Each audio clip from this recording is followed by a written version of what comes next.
Greetings one and all, how's everyone doing? I hope very well. I had a viewer asking me about my spice kit, so I thought I'd do a quick video on it.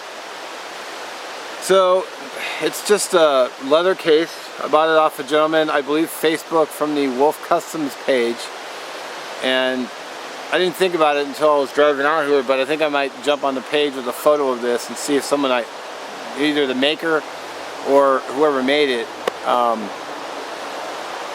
or they know who made it, speaks up and says, oh yeah, I made that, and then maybe see if they have more, and see if those interested wanted to purchase it.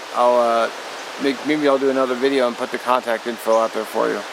So it's just full of these little glass vials. Let's see if I pull one out that has a label on it. And what I did is I just wrote, I don't know if the camera is going to focus or not, but I wrote what it is on just a piece of paper and just taped it with Scotch tape. Just really simple. And that one was paprika. This is Mrs. Dash. This is empty. So an empty vial is 0.04 ounces. The container without anything in it is 2.2 ounces, and with all the spices it's 5.4 ounces. But a lot of these are only filled up maybe halfway, because I don't need, a ton of spices for just a day or even an overnighter. This is salt. And then this is, oh, my label ripped, so I'll have to fix that. This is just black pepper. It's actually getting kind of low on it. What's nice about this is, I don't have to bring any special kind of seasonings for the outdoors. I just bring whatever I have at home that I like. I get the salt-free Mrs. Dash, salt and pepper, right out of my own kitchen. I didn't have to go out and get anything special just to put this together. So I will get the contact info.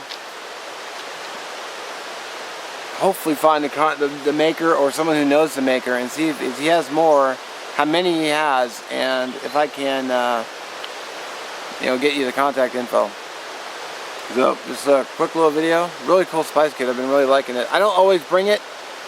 Sometimes I bring just what I need in a zip top bag, and it works. But it has kind of a cool factor. So, all right, thanks for watching. Stay tuned to the channel. If I get the info on this, I'll try to get that information out to you guys.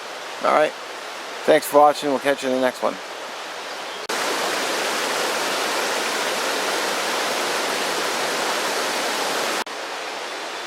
Hey, I wanted to throw in real quick. I tracked down the gentleman who made these spice kits, and unfortunately he's no longer making them, which is unfortunate. So it's too bad. He said there was no money in it for him. So what are you gonna do?